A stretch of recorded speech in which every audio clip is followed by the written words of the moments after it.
ஒரு நாள் பீர்பால் பற்றி உலகமெங்கும் பேசப்படுச்சு. அந்த பீர்பால் ரொம்ப புத்திசாலி, ரொம்ப ஞானி அப்படின்னு எல்லா ராஜ்யங்களிலும் பேச ஆரம்பிச்சாங்க. அந்த பேச்சு ஈரான் மன்னருக்கும் கேட்டது. அவர் கேட்ட உடனே இந்த பீர்பால் எவ்வளவு புத்திசாலின்னு பார்ப்போமான்னு நினைச்சார். அதுக்காக அவர் பீர்பாலுக்கே ஒரு அழைப்பு கடிதம் அனுப்பினார். என் அரண்மனைக்கு வான்னு சொல்லி. இது பீர்பாலின் மன்னர் அக்பருக்கு தெரிந்ததும் அவர் பீர்பாலை கூப்பிட்டார். பீர்பால், இந்த அழைப்பு சாதாரணமாக எண்ணாதே.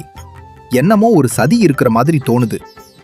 கவனமாயிரு. சரி அரசே, நான் கவனமாயிருப்பேன். பீர்பால் ஈரான் சென்றார். அங்கே வந்ததும் அவர் என்ன பார்த்தார்னா, அரண்மனையில் 7 பேரும் ராஜா மாதிரி உடையணிந்து அமர்ந்திருந்தாங்க. அதுல 6 பேர் போலி மன்னர்கள்.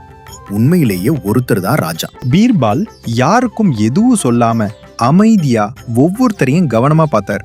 பிறகு திடீர்னு ஒருத்தரிடம் போய் அவருக்கு ஒரு விருந்து பரிசு கொடுத்து வணங்கினார். அவங்க எல்லாரும் ஆச்சரியம், அந்த உண்மையான மன்னரை எப்படி கண்டுபிடிச்சிங்கன்னு கேட்டாங்க. பீர்பால் சொன்னாரு, ராஜா வேஷம் போட்டவங்க எல்லாருமே சற்று பதட்டமா இருந்தாங்க. அவங்க சுடுசுடுவென்று அந்த உண்மையான மன்னரையே பார்த்துக்கிட்டே இருந்தாங்க.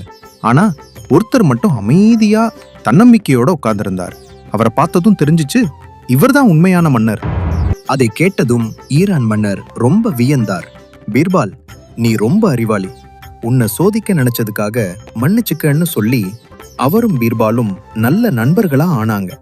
அதுக்கப்புறம் இருவரும் கடிதம் வழியாக நாடு நடப்பை பற்றி பேச ஆரம்பிச்சாங்க.